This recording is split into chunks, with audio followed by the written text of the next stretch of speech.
Seigneur, nous savons que tu nous aimes sans mesure, toi qui n'as pas refusé ton propre Fils, mais qui l'as livré pour sauver tous les hommes.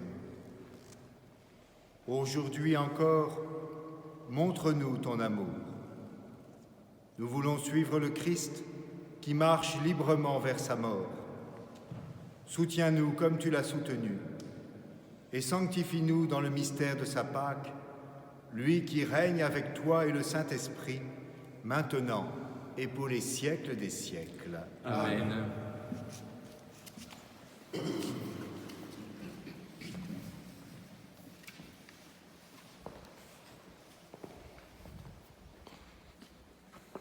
Lecture du livre du prophète Isaïe. Mon serviteur réussira, dit le Seigneur. Il montera, il s'élèvera, il sera exalté. La multitude avait été consternée en le voyant, car il était si défiguré qu'il ne ressemblait plus à un homme. Il n'avait plus l'apparence d'un fils d'homme. Il étonnera de même une multitude de nations. Devant lui, les rois resteront bouche bée, car ils verront ce que jamais on ne leur avait dit. Ils découvriront ce dont ils n'avaient jamais entendu parler. Qui aurait cru ce que nous avons entendu? Le bras puissant du Seigneur, à qui s'est-il révélé? Devant lui, le serviteur a poussé comme une plante chétive, une racine dans une terre aride. Il était sans apparence ni beauté qui attire nos regards. Son aspect n'avait rien pour nous plaire.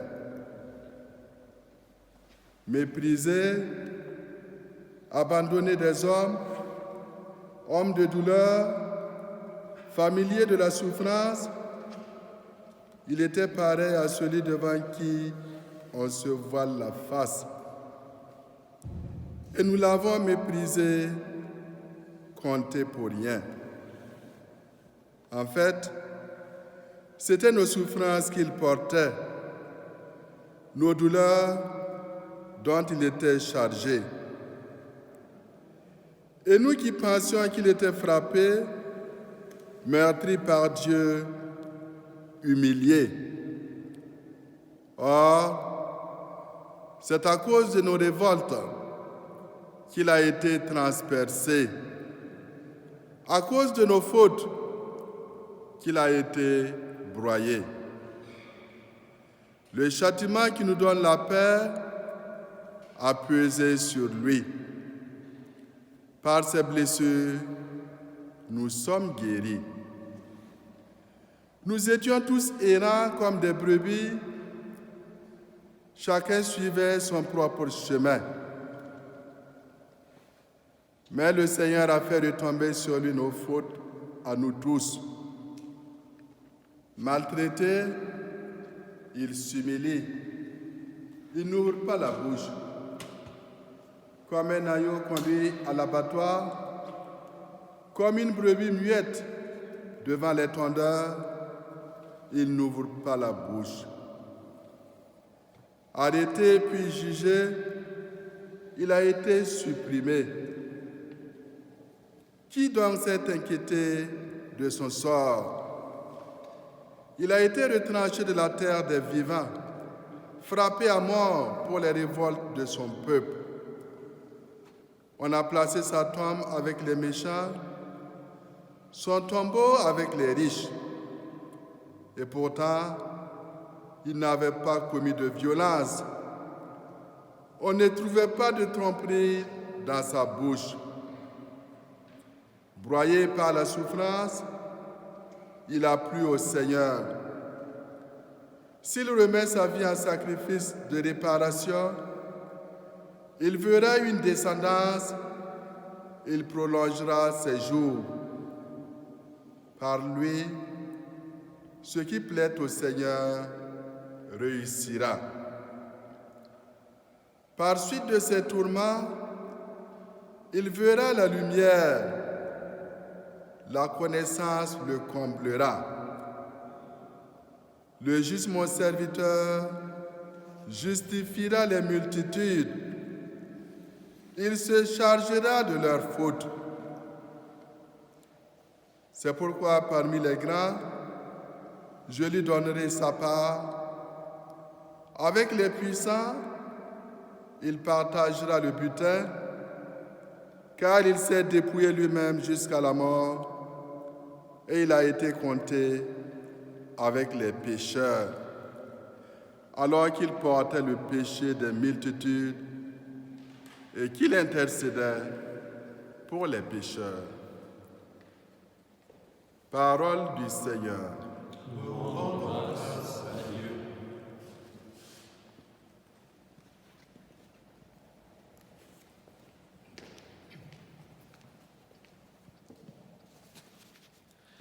En tes mains, Seigneur, je remets mon esprit.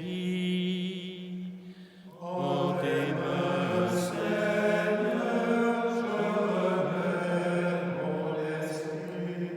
En toi, Seigneur, j'ai mon refuge. Garde-moi d'être humilié pour toujours. En tes mains, Seigneur,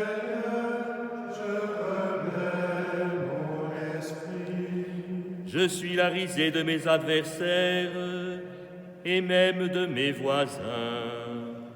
En tes mains, Seigneur, je remets mon esprit.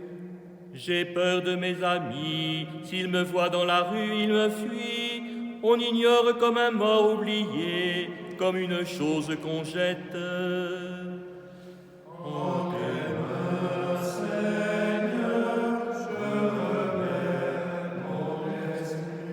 j'entends les calomnies de la foule, ils s'accordent pour m'ôter la vie. Moi je suis sûr de toi, Seigneur, je dis tu es mon Dieu. En tes mains, Seigneur, je remets mon esprit. Mes jours sont dans ta main, délivre-moi des mains hostiles qui s'acharnent. Sur ton serviteur que s'illumine ta face, sauve-moi par ton amour. Sois fort, prends courage, vous qui espérez le Seigneur. En tes mains, Seigneur, je remets mon esprit.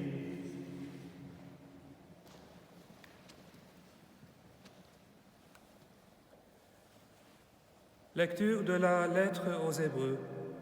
Frères, en Jésus, le Fils de Dieu, nous avons le grand prêtre par excellence, celui qui a traversé les cieux. Tenons donc ferme l'affirmation de notre foi. En effet, nous n'avons pas un grand prêtre incapable de compatir à nos faiblesses, mais un grand prêtre éprouvé en toutes choses, à notre ressemblance, excepté le péché. Avançons-nous donc avec assurance vers le trône de la grâce, pour obtenir miséricorde et recevoir en temps voulu la grâce de son secours.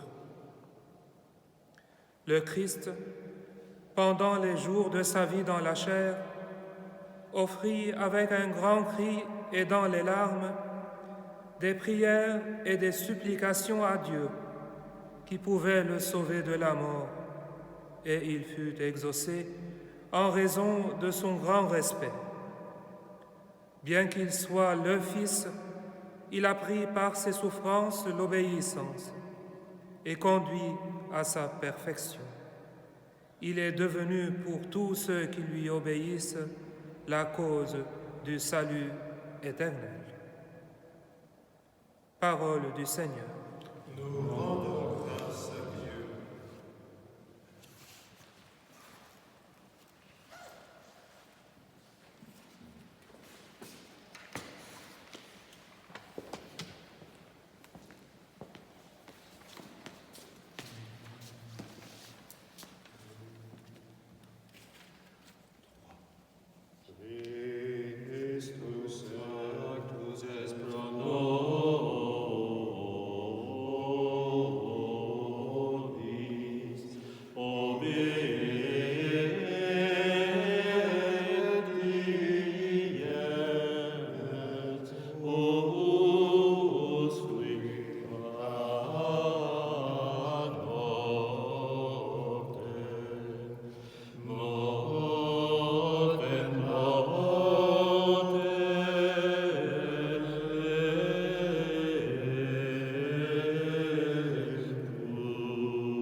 La passion de notre Seigneur Jésus-Christ, selon saint Jean. En ce temps-là, après le repas, Jésus sortit avec ses disciples et traversa le torrent du Cédron. Il y avait là un jardin dans lequel il entra avec ses disciples. Judas, qui le livrait, connaissait l'endroit lui aussi, car Jésus et ses disciples s'y étaient souvent réunis. Judas, avec un détachement de soldats ainsi que des gardes envoyés par les grands prêtres et les pharisiens, arrive à cet endroit. Ils avaient des lanternes, des torches et des armes. Alors Jésus, sachant tout ce qui allait lui arriver, s'avança et leur dit : « Qui cherchez-vous ? » Ils lui répondirent : « Jésus, le Nazaréen. » Il leur dit : « C'est moi, je le suis. » Judas, qui le livrait, se tenait avec eux. Quand Jésus leur répondit : « C'est moi, je le suis », ils reculèrent et ils tombèrent à terre. Il leur demanda de nouveau : « Qui cherchez-vous » Ils dirent : « Jésus, le Nazaréen. » Jésus répondit : « Je vous l'ai dit, c'est moi, je le suis. Si c'est bien moi que vous cherchez, ceux-là, laissez-les partir. » Ainsi s'accomplissait la parole qu'il avait dite : « Je n'ai perdu aucun de ceux que tu m'as donnés. » Or, Simon-Pierre avait une épée, il la tira, frappa le serviteur du grand prêtre et lui coupa l'oreille droite. Le nom de ce serviteur était Malchus. Jésus dit à Pierre : « Remets ton épée au fourreau. La coupe que m'a donnée le Père, vais-je refuser de la boire ?» Alors la troupe, le commandant et les gardes juifs se saisirent de Jésus et le ligotèrent. Ils l'amenèrent d'abord chez Anne, beau-père de Caïphe, qui était grand prêtre cette année-là. Caïphe était celui qui avait donné aux Juifs ce conseil : il vaut mieux qu'un seul homme meure pour le peuple. Or Simon-Pierre ainsi qu'un autre disciple suivaient Jésus. Comme ce disciple était connu du grand prêtre, il entra avec Jésus dans le palais du grand prêtre. Pierre se tenait près de la porte dehors. Alors l'autre disciple, celui qui était connu du grand prêtre, sortit, dit un mot à la servante qui gardait la porte et fit entrer Pierre. Cette jeune servante dit alors à Pierre : « N'es-tu pas, toi aussi, l'un des disciples de cet homme ?» Il répondit : « Non, je ne le suis pas. » Les serviteurs et les gardes se tenaient là. Comme il faisait froid, ils avaient fait un feu de braise pour se réchauffer. Pierre était avec eux en train de se chauffer. Le grand prêtre interrogea Jésus sur ses disciples et sur son enseignement. Jésus lui répondit : « Moi, j'ai parlé au monde ouvertement. J'ai toujours enseigné à la synagogue et dans le temple, là où tous les Juifs se réunissent. Et je n'ai jamais parlé en cachette. Pourquoi m'interroges-tu ? Ce que je leur ai dit, demande-le à ceux qui m'ont entendu. Eux savent ce que j'ai dit. » À ces mots, un des gardes qui était à côté de Jésus lui donna une gifle en disant : « C'est ainsi que tu réponds au grand prêtre ?» Jésus lui répliqua : « Si j'ai mal parlé, montre ce que j'ai dit de mal. Mais si j'ai bien parlé, pourquoi me frappes-tu » Anne l'envoya toujours ligoter au grand prêtre Caïphe. Simon-Pierre était donc en train de se chauffer. On lui dit : « N'es-tu pas, toi aussi, l'un de ses disciples ?» Pierre le nia et dit : « Non, je ne le suis pas. » Un des serviteurs du grand prêtre, parent de celui à qui Pierre avait coupé l'oreille, insista : « Est-ce que moi, je ne t'ai pas vu dans le jardin avec lui ?» Encore une fois, Pierre le nia. Et aussitôt un coq chanta. Alors on amène Jésus de chez Caïphe au prétoire, c'était le matin. Ceux qui l'avaient amené n'entrèrent pas dans le prétoire pour éviter une souillure et pour pouvoir manger l'agneau pascal. Pilate sortit donc à leur rencontre et demanda : « Quelle accusation portez-vous contre cet homme ?»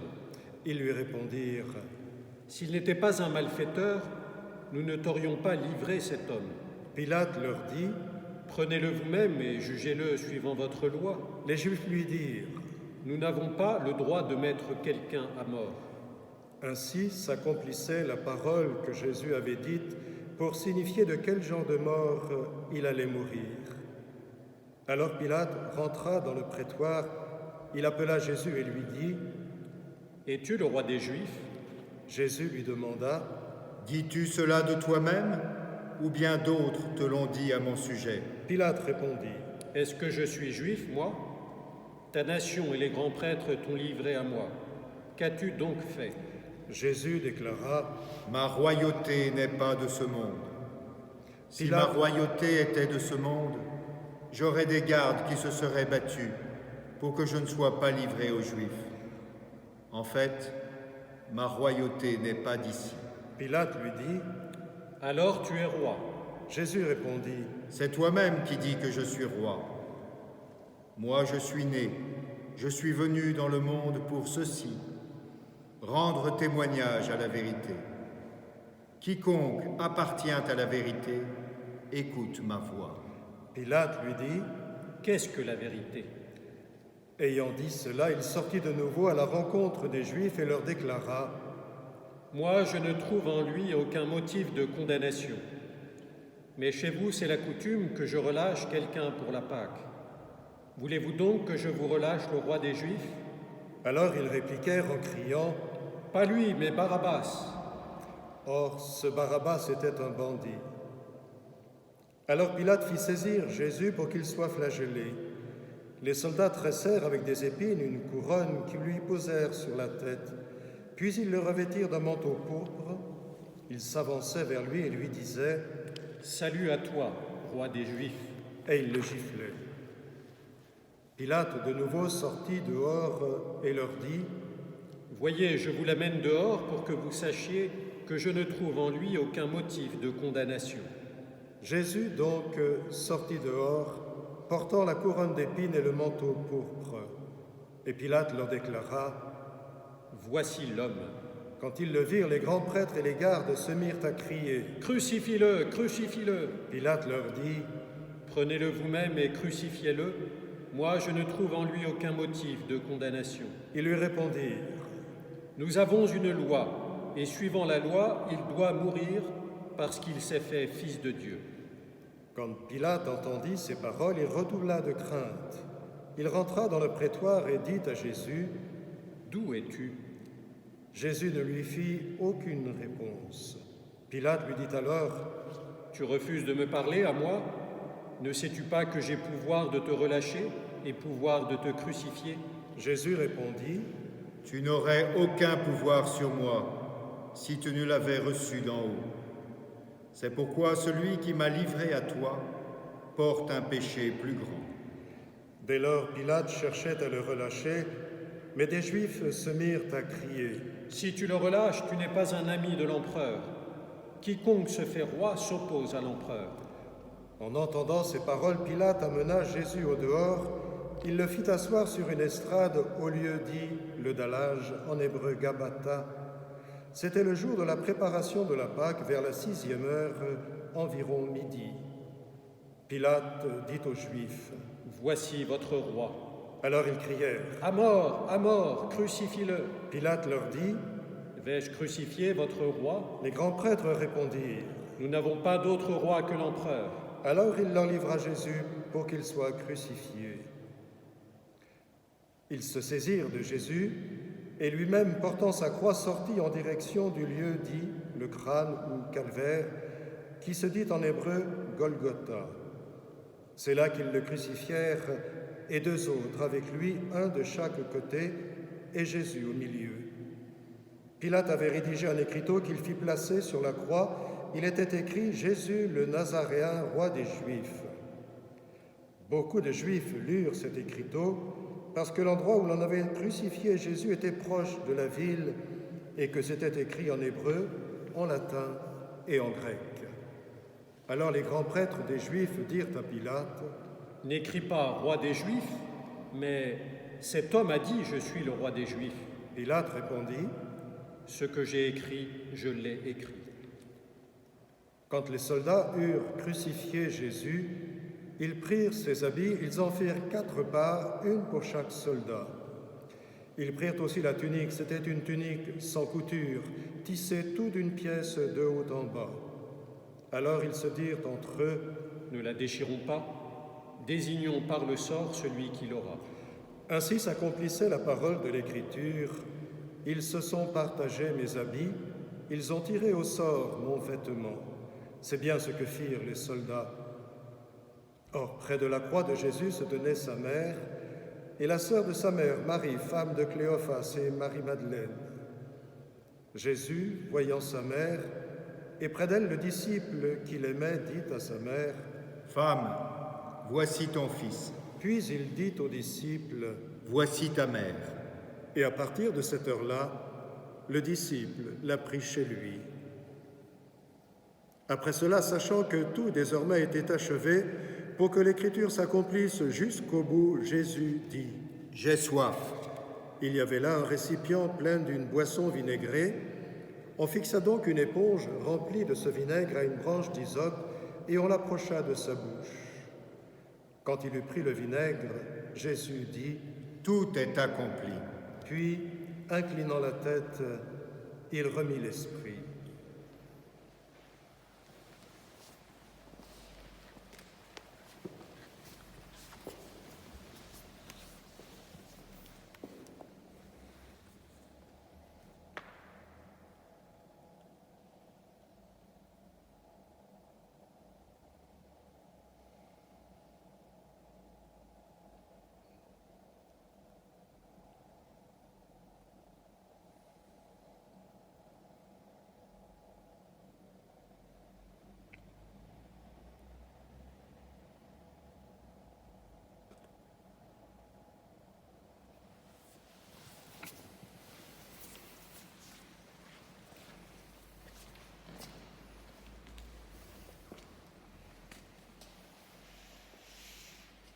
Comme c'était le jour de la préparation, c'est-à-dire le vendredi, il ne fallait pas laisser les corps en croix durant le sabbat, d'autant plus que ce sabbat était le grand jour de la Pâque. Aussi les Juifs demandèrent à Pilate qu'on enlève les corps après leur avoir brisé les jambes. Les soldats allèrent donc briser les jambes du premier puis de l'autre homme crucifié avec Jésus. Quand ils arrivèrent à Jésus, voyant qu'il était déjà mort, ils ne lui brisèrent pas les jambes, mais un des soldats, avec sa lance, lui perça le côté. Et aussitôt il en sortit du sang et de l'eau. Celui qui a vu rend témoignage, et son témoignage est véridique. Et celui-là sait qu'il dit vrai, afin que vous aussi vous croyiez. Cela en effet arriva pour que s'accomplisse l'Écriture, aucun de ces os ne sera brisé. Un autre passage de l'Écriture dit encore, « Ils lèveront les yeux vers celui qu'ils ont transpercé. » Après cela, Joseph d'Arimathie, qui était disciple de Jésus, mais en secret, par crainte des Juifs, demanda à Pilate de pouvoir enlever le corps de Jésus. Et Pilate le permit. Joseph vint donc enlever le corps de Jésus. Nicodème, celui qui au début était venu trouver Jésus pendant la nuit, vint lui aussi. Il apportait un mélange de myrrhe et d'aloès pesant environ 100 livres. Ils prirent donc le corps de Jésus qu'ils lièrent de linge en employant les aromates selon la coutume juive d'ensevelir les morts. À l'endroit où Jésus avait été crucifié, il y avait un jardin, et dans ce jardin un tombeau neuf dans lequel on n'avait encore déposé personne. À cause de la préparation de la Pâque juive, et comme ce tombeau était proche, c'est là qu'ils déposèrent Jésus.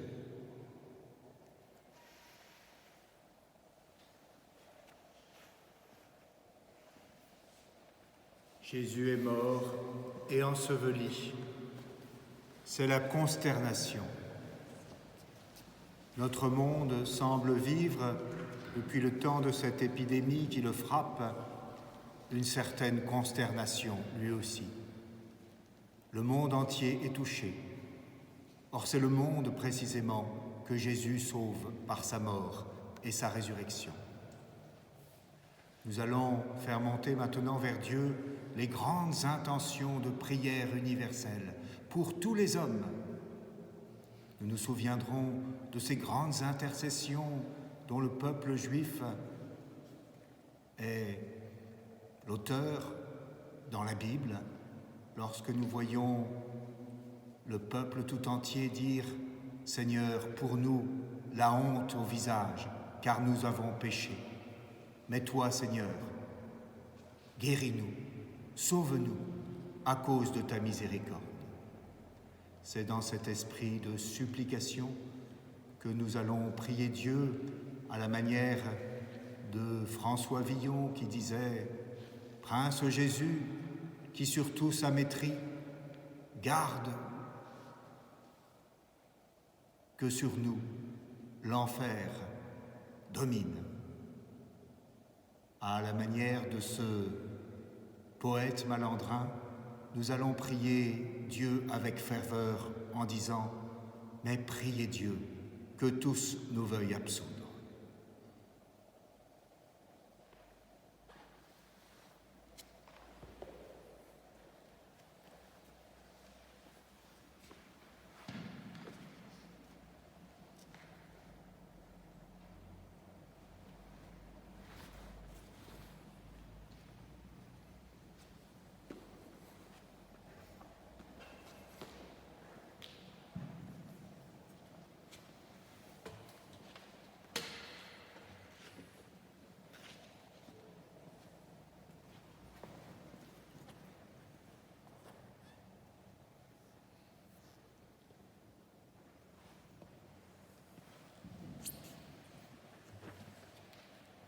Chers frères bien-aimés, c'est maintenant le moment d'intercéder avec ferveur, ardeur, constance pour tous les hommes de ce monde, pour tous nos frères les hommes. Prions, frères bien-aimés, pour la Sainte Église de Dieu. Que le Père Tout-Puissant lui donne la paix et l'unité, qu'il la protège dans tout l'univers et qu'il nous accorde une vie calme et paisible pour que nous rendions grâce à notre Dieu.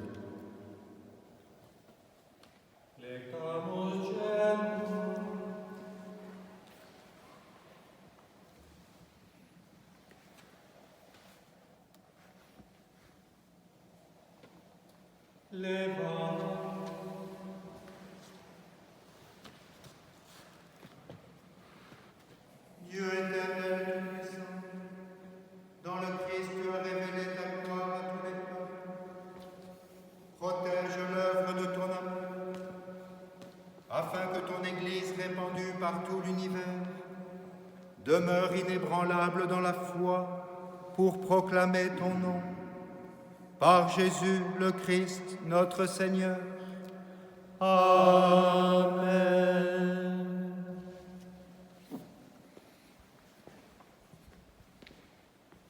Prions pour notre Saint-Père, le Pape François, élevé par Dieu notre Seigneur à l'ordre épiscopal, qu'il le garde sain et sauf à son Église pour gouverner le peuple de Dieu.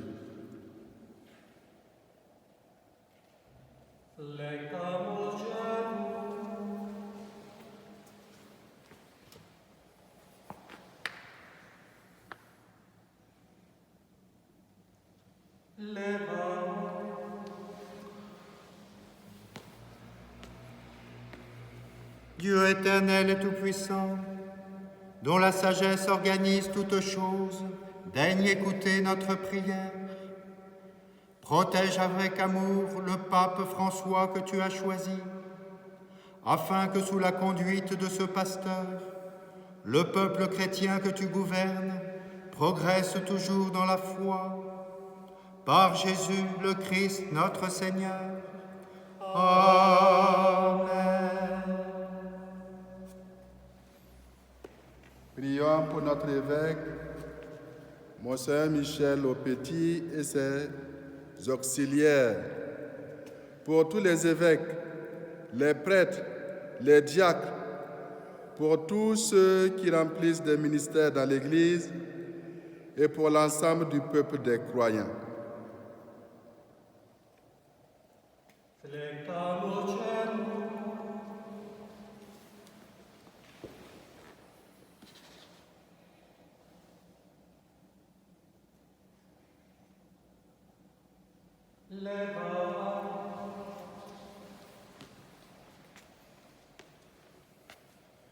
Dieu éternel et tout-puissant, dont l'Esprit sanctifie et gouverne le corps entier de l'Église, exauce les prières que nous t'adressons pour tous les ordres de fidèles qui la composent.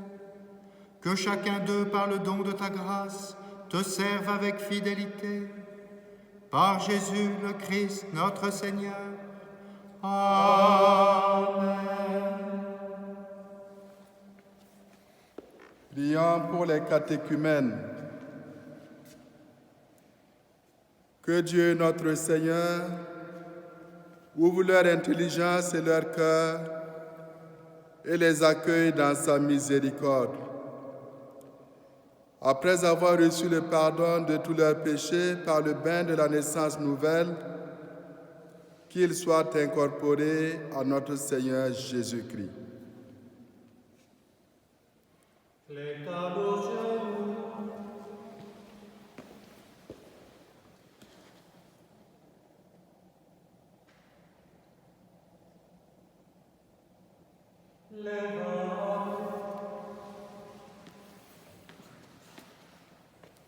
Dieu éternel et tout-puissant, toi qui assures toujours la fécondité de ton Église, augmente en nos catéchumènes l'intelligence et la foi, qu'ils renaissent à la source du baptême et prennent place parmi tes enfants d'adoption, par Jésus le Christ notre Seigneur. Amen.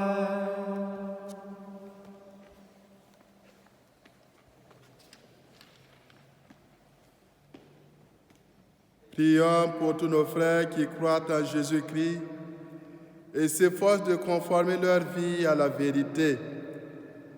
Demandons au Seigneur notre Dieu de les rassembler et de les garder dans l'unité de son Église.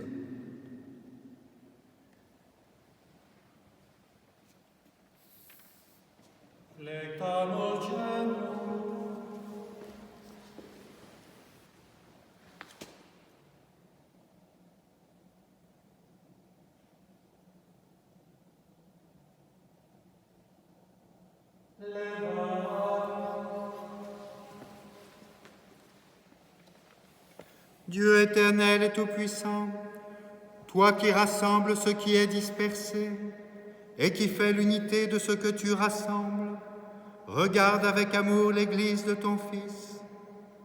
Nous te prions d'unir dans la totalité de la foi et par le lien de la charité tous les hommes qu'un seul baptême a consacrés. Par Jésus le Christ, notre Seigneur. Amen. Prions pour les Juifs à qui Dieu a parlé en premier, qu'ils progressent dans l'amour de son nom et la fidélité à son alliance.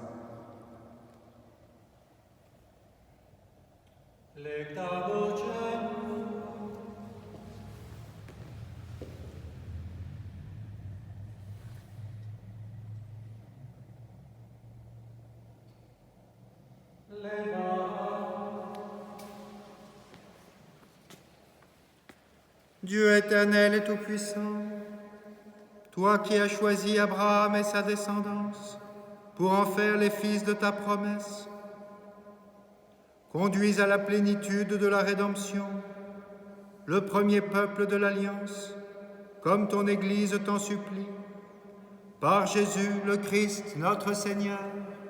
Amen. Prions pour ceux qui ne croient pas en Jésus-Christ. Demandons qu'à la lumière de l'Esprit Saint, ils soient capables, eux aussi, de s'engager pleinement sur les chemins du salut.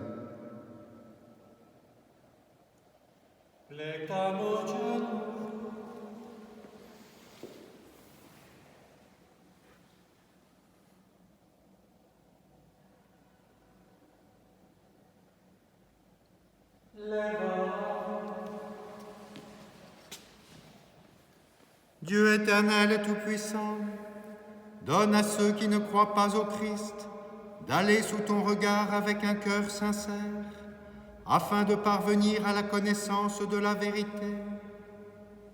Et donne-nous de mieux nous aimer les uns les autres, et d'ouvrir davantage notre vie à la tienne, pour être dans le monde de meilleurs témoins de ton amour.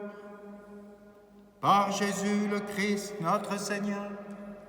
Amen.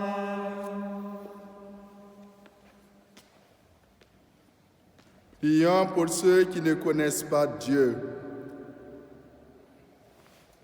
Demandons qu'en obéissant à leur conscience, ils parviennent à le reconnaître.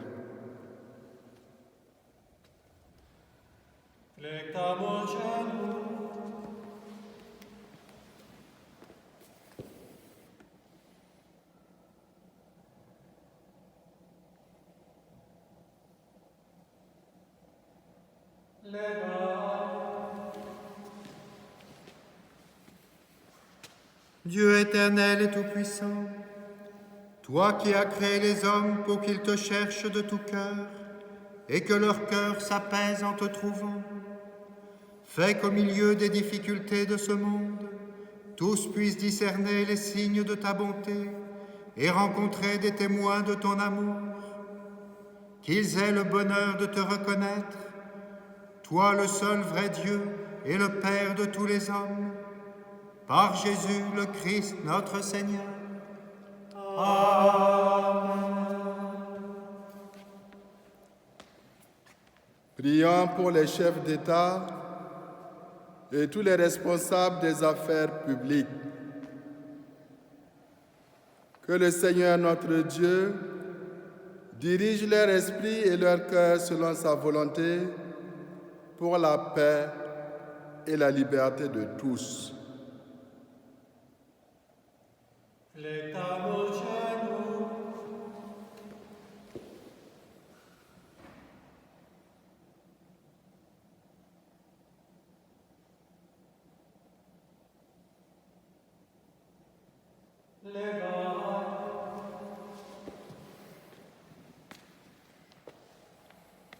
Dieu éternel et tout-puissant, toi qui tiens en ta main le cœur des hommes et garantis les droits des peuples, viens en aide à ceux qui exercent le pouvoir, que partout sur la terre s'affermissent avec ta grâce la sécurité, la paix, la prospérité des nations et la liberté religieuse. Par Jésus le Christ notre Seigneur. Amen.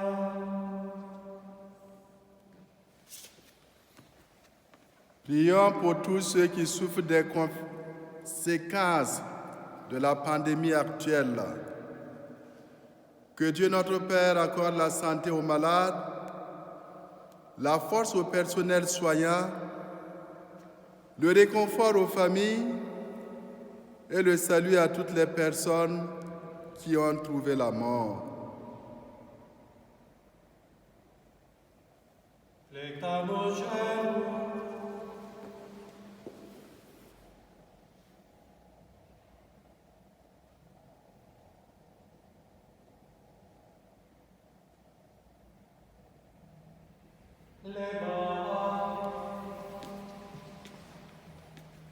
Dieu éternel et tout-puissant, refuge de ceux qui souffrent, regarde avec compassion la détresse de tes enfants, atteints par cette pandémie. Soulage la douleur des malades, donne la force à ceux qui les soignent, accueille dans ta paix ceux qui sont morts, et en ce temps d'épreuve, accorde à tous le réconfort de ta miséricorde. Par Jésus le Christ, notre Seigneur. Amen.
comme le prodigue, nous te supplions. En ton pardon, accueille-nous.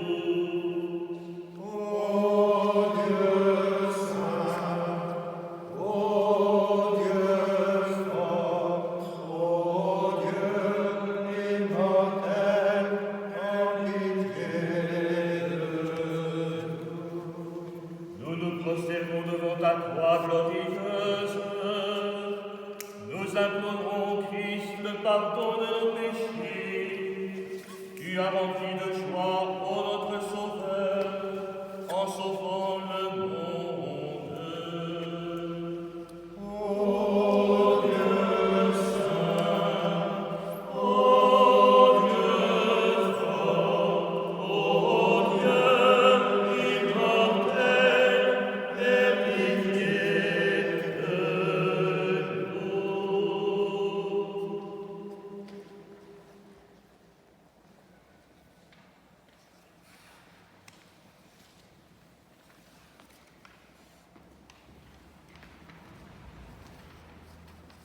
Comme nous l'avons reçu du Sauveur et selon son commandement, nous osons dire: Notre Père qui es aux cieux, que ton nom soit sanctifié, que ton règne vienne, que ta volonté soit faite sur la terre comme au ciel. Donne-nous aujourd'hui notre pain de ce jour. Pardonne-nous nos offenses, comme nous pardonnons aussi à ceux qui nous ont offensés. Et ne nous laisse pas entrer en tentation, mais délivre-nous du mal. Délivre-nous de tout mal, Seigneur, et donne la paix à notre temps. Par ta miséricorde, libère-nous du péché. Rassure-nous devant les épreuves, en cette vie où nous espérons le bonheur que tu promets et l'avènement de notre Seigneur Jésus-Christ. Car c'est à toi qu'appartiennent le règne, la puissance et la gloire pour les siècles des siècles. Heureux les invités au repas du Seigneur. Voici l'agneau de Dieu qui enlève le péché du monde. Seigneur, je ne suis pas digne de te recevoir, mais dis seulement une parole et je serai guéri.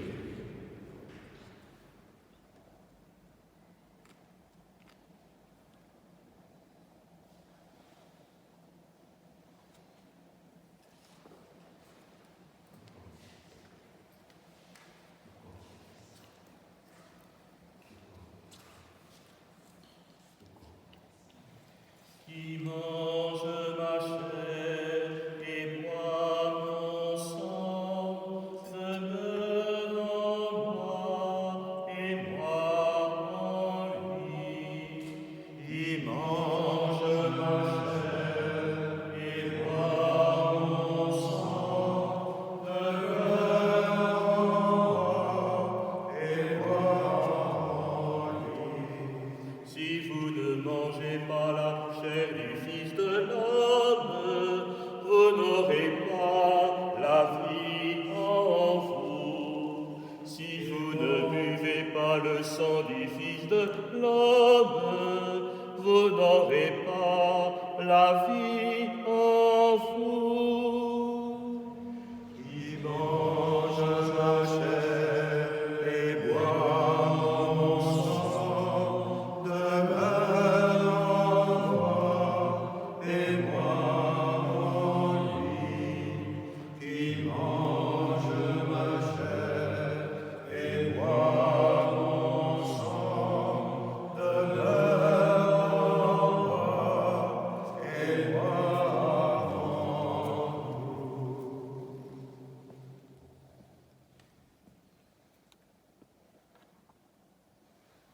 Prions le Seigneur. Dieu de puissance et de miséricorde, toi qui nous as renouvelés par la passion bienheureuse et la mort de ton Christ, entretiens en nous l'œuvre de ton amour, que notre communion à ce mystère consacre notre vie à ton service, par Jésus, ton Fils, notre Seigneur. Amen. Demain, grand samedi saint, nous nous retrouverons à 21h sur la chaîne YouTube. Vous êtes désormais plus de 1000 abonnés nous nous retrouverons pour la grande vigile pascale. Sans catéchumène, hélas, nos catéchumènes, Ariane en particulier, qui aurait dû être baptisée demain soir, le sera un peu plus tard. Et nous continuons bien sûr à prier pour elle, ainsi que pour tous ceux qui sont appelés au baptême. Demain soir, donc à 21h, grande vigile pascale, et dimanche de Pâques, à 11h, grande messe de la résurrection du Seigneur.